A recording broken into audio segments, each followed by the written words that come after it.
ಅಪ್ಪ, 3 ದೇಶದ ಇಂಜಿನಿಯರ್ಗಳು ಇಲ್ಲಿದ್ದೀರಾ. ನಾನು ಒಂದು ಬಿಲ್ಡಿಂಗ್ ಕಟ್ಸ್ಬೇಕು. ಎಷ್ಟೆಷ್ಟು ಚಾರ್ಜ್ ಆಗುತ್ತೆ ಒಬ್ಬೊಬ್ರು ಹೇಳಿ. ಪಾಕಿಸ್ತಾನ ಇಂಜಿನಿಯರ್, ನೀನ್ ಹೇಳು. ಸರ್ 9 ಕೋಟಿ ತಗೊಂಡಿನಿ ಸರ್. ಏನಕ್ಕಪ್ಪ 9 ಕೋಟಿ? ಸರ್ 3 ಕೋಟಿ ಮೆಟೀರಿಯಲ್ ಆಗುತ್ತೆ, 3 ಕೋಟಿ ಲೇಬರ್ಸ್ ಆಗುತ್ತೆ, 3 ಕೋಟಿ ನಮ್ ಖರ್ಚಿಗೆ. ಅಮೆರಿಕನ್ ಇಂಜಿನಿಯರ್, ನೀನ್ ಹೇಳಪ್ಪ ಎಷ್ಟು ತಗೊಳ್ತೀಯ? ಸರ್ 12 ಕೋಟಿ ತಗೊಳ್ತೀನಿ ಸರ್. ಓ 12 ಕೋಟಿನಾ? 12 ಕೋಟಿ ಏನಕ್ಕಪ್ಪ ಹೇಳು.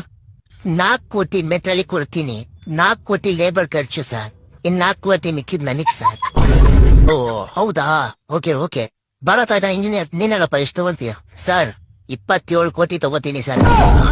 27 ಕೋಟಿನಾ?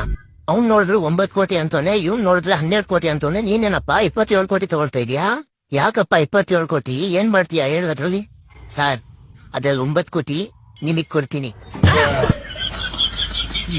ಇನ್ನ 9 ಕೋಟಿ ನನ್ ಖರ್ಚಿಗೆ ಸರ್. ಹೌದಾ? ಮತ್ತೆ 9 ಕೋಟಿ? ಅವ್ನ್ ಪಾಕಿಸ್ತಾನದವನು 9 ಕೋಟಿ ಮಾಡ್ತೀನಿ ಅನ್ನಲ್ಲ, ಅವನಿಗೆ 9 ಕೋಟಿ ಕಾಂಟ್ರಾಕ್ಟ್ ಕೊಟ್ಬಿಡ್ತೀನಿ.